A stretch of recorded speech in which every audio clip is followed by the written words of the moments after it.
Le Seigneur soit avec vous. Bonne nouvelle de Jésus-Christ selon saint Marc. Gloire à toi, Seigneur. Marc au chapitre 11, les versets 11 à 25. Après son arrivée au milieu des acclamations de la foule, Jésus entra à Jérusalem dans le temple. Il parcourut du regard toutes choses, et comme c'était déjà le soir, il sortit pour aller à Béthanie avec les 12. Le lendemain, quand il quittait Béthanie, il eut faim. Voyant de loin un figuier qui avait des feuilles, il alla voir s'il y trouverait quelque chose. Mais en s'approchant, il ne trouva que des feuilles, car ce n'était pas la saison des figues. Alors il dit au figuier, que jamais plus personne ne mange de tes fruits. Et ses disciples avaient bien entendu. Ils arrivaient à Jérusalem. Entré dans le temple, Jésus se mit à expulser ceux qui vendaient et ceux qui achetaient dans le temple. Il renversa les comptoirs des changeurs et les sièges des marchands de colombes, et il ne laissait personne transporter quoi que ce soit à travers le temple. Il enseignait et il déclarait aux gens, « L'Écriture ne dit-elle pas, ma maison sera appelée maison de prière pour toutes les nations. Or, vous en avez fait une caverne de bandits. » Apprenant cela, les grands prêtres et les scribes cherchaient comment le faire périr.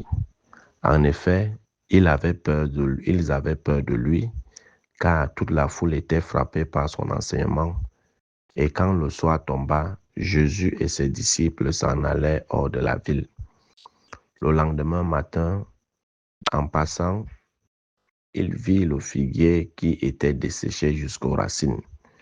Pierre se rappela ce qui s'était passé, dit à Jésus, « Rabbi, regarde, le figuier que tu as maudit est desséché. » Alors Jésus, prenant la parole, leur dit, « Ayez foi en Dieu.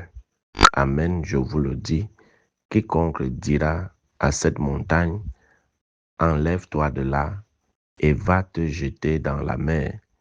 S'il ne doute pas dans son cœur, mais s'il croit que ce qu'il dit arrivera, cela lui sera accordé. C'est pourquoi je vous le dis, tout ce que vous demandez dans la prière, croyez que vous l'avez déjà obtenu et cela vous sera accordé. Et quand vous vous tenez en prière, si vous avez quelque chose contre quelqu'un, pardonnez, afin que votre Père qui est aux cieux vous pardonne aussi vos fautes. Acclamons cette parole de Dieu. Louange à toi, Seigneur Jésus. Bien-aimés de Dieu, chers frères et sœurs en Christ, loué soit Jésus-Christ. Loué soit le saint nom de Jésus-Christ. Bonjour à tout le monde. Les textes de ce jour sont particulièrement très riches. Sont très riches en enseignement, en contenu. Mais si on s'engage à les disséquer, on pourra écrire même 4 livres de 500 pages ou plus, parce qu'ils sont tellement riches qu'on peut expliquer phrase par phrase pour mieux comprendre en contextualisant ce que le Seigneur veut nous faire comprendre. Mais nous n'allons pas nous atteler à faire ce travail de longue haleine, parce que le temps étant imparti, nous allons dire l'essentiel pour nourrir notre foi, pour nourrir notre âme. Comme le Seigneur lui-même le dit, l'homme ne vivra pas que de pain, mais de toute parole qui sort de la bouche de Dieu. Et quand Dieu parle, c'est pour nourrir notre âme. C'est pour nous nourrir. Et si l'âme est nourrie, le corps également est nourri. Le corps ne vit que de la nourriture de l'âme. Alors, Jésus, nous allons commencer par la première lecture tirée de la première lettre de Saint Pierre l'apôtre, où il nous exhorte à avoir entre nous une charité intense, parce que la charité ouvre couvre plutôt une multitude de péchés. Ça veut dire qu'il y a des péchés qui sont effacés par la charité, par la bonté, par le bien que nous faisons. Et déjà,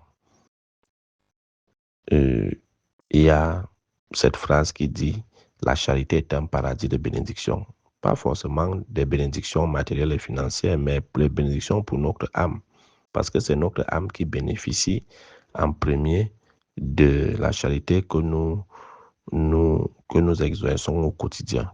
Alors, ayons avant tout entre nous une charité intense, sincère, parce que cette charité efface beaucoup de nos péchés sans qu'on ne s'en rende compte. Il nous demande de pratiquer l'hospitalité les uns envers les autres sans récriminer, savoir accueillir les autres, savoir voir en l'autre un frère et non pas un ennemi. L'accueil n'est pas forcément héberger quelqu'un chez lui, mais quelqu'un qui vient vers vous pour demander un service, pour demander un renseignement. Apprenons à les accueillir, à être hospitaliers, même dans nos lieux de service. Apprenons à être accueillants, souriants. Si nous sommes là, c'est pour servir. Alors, apprenons à accueillir les autres dans nos services et dans nos lieux de vie. Donc, c'est pour ça qu'il nous exhorte à pratiquer l'hospitalité les uns envers les autres sans récriminer. Sans récriminer. Et il nous demande, et il nous dit que ce que chacun de nous a reçu comme don de la grâce, qu'on le mette au service des uns et des autres, en bon gérant de la grâce de Dieu qui est si diverse.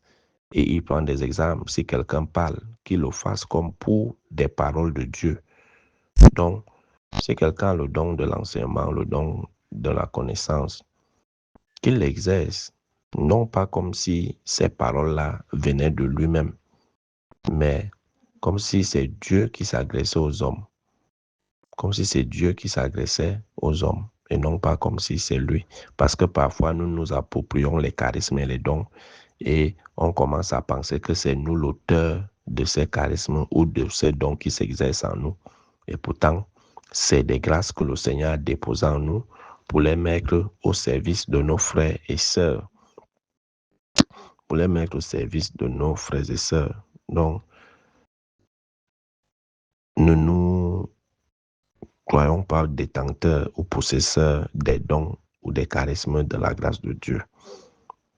Alors, voilà c'est à quoi Saint Pierre nous exhorte ce matin et nous demande d'être également raisonnable et sobre en vue de la prière.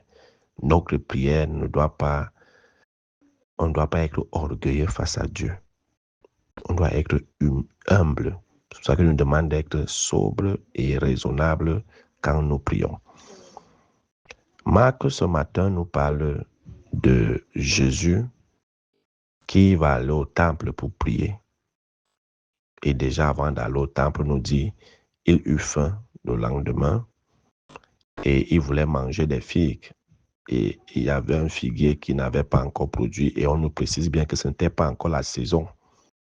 Et sûrement dans la famine, Jésus était vrai Dieu, vrai homme. N'oublions pas, nous, on a souvent certaines réactions lorsqu'on a faim. Même quand un petit garçon vient à notre côté pour blaguer avec nous, on le repousse parce que la famine agit. Alors, il va dire au figuier, personne ne mangera plus de ton fruit puisque je n'ai pas trouvé des fruits sur tes branches. Et ils vont aller au temple. Et il va trouver que le temple n'est plus ce dont on pensait. Ce n'est plus le lieu de prière. Et nous comprenons pourquoi ce texte tombe à pic avec la mémoire de Saint Paul VI, le pape Paul VI, dont nous célébrons aujourd'hui, qui avait dit « La fumée de Satan est ancrée dans l'Église » pour parler de l'infiltration des forces des ténèbres et des agents des ténèbres au sein de l'Église. Alors, Jésus va arriver au temple, maison de prière. La maison de prière n'est plus cette maison de prière, mais ça devient une maison de commerce, une maison d'échange et tout ce qui va avec. Les bruits de la prière, les voix de la prière qu'on doit entendre ne se font plus entendre, mais on entend plutôt le bruit des commerçants, des marches, comment on discute les prix des animaux. Certes, ces animaux étaient vendus pour des sacrifices au temple.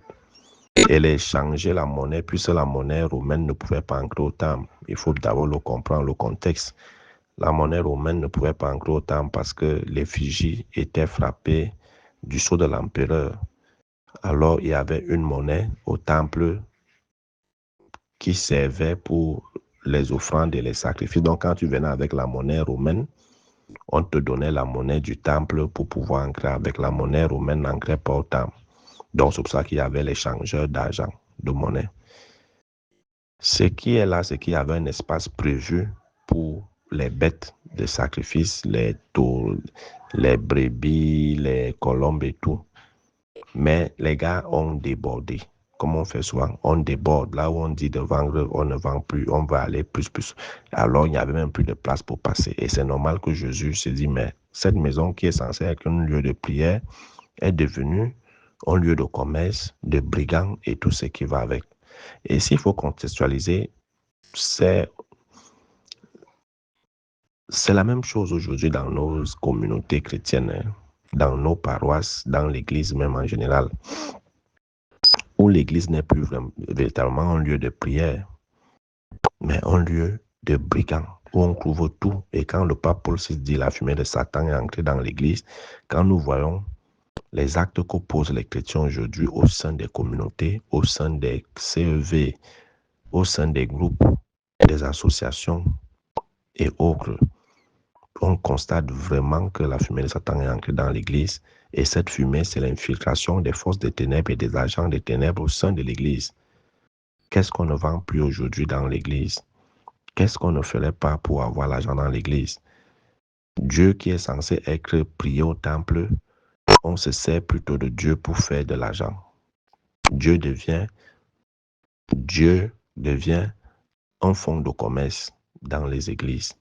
Alors, si Jésus revenait aujourd'hui, il allait tous nous fouetter, en commençant par le pape, les évêques, les prêtres, les diacres et tous ceux qui occupent une charge quelconque dans l'église. Parce que nos églises ne sont plus des maisons de prière.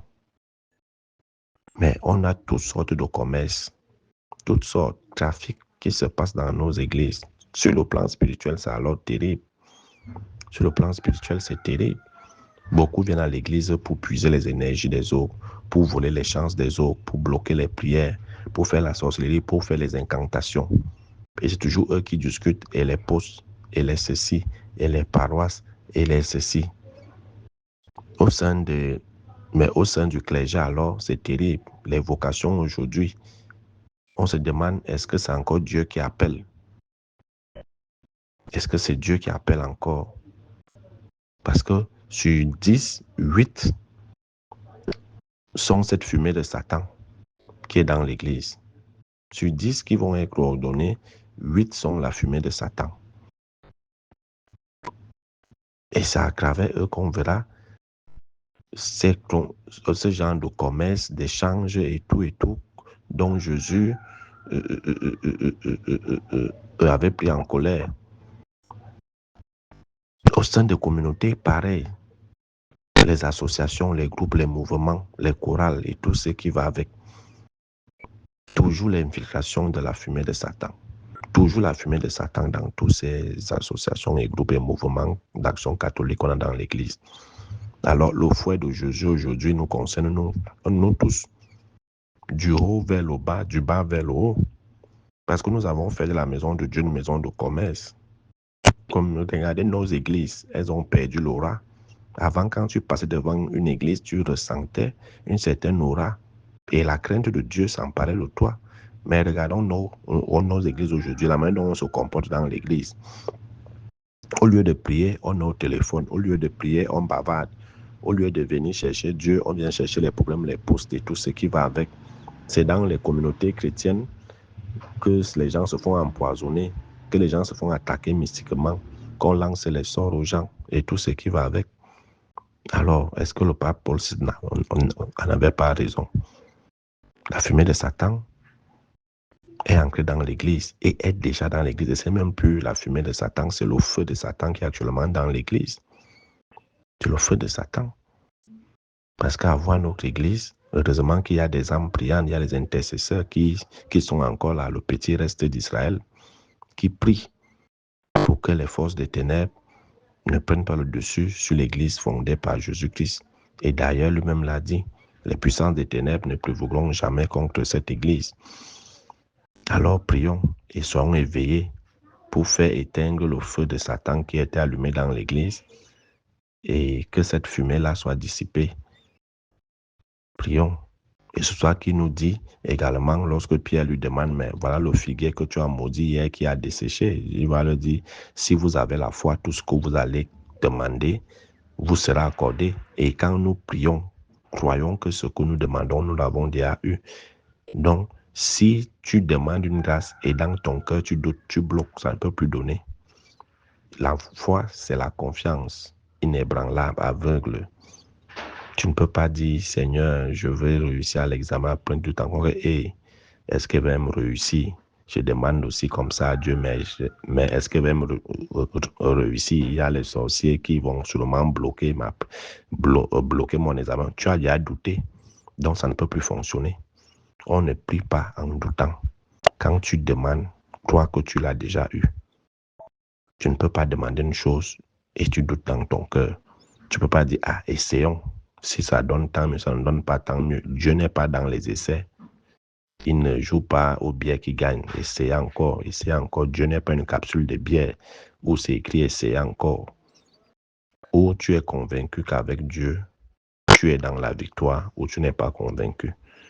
Alors, chers frères et sœurs, que notre foi soit une foi inébranlable et que par cette foi qu'on déplace les montagnes et qu'on éteigne le feu et la fumée de Satan qui ont envahi son église. Loué soit Jésus-Christ. À jamais.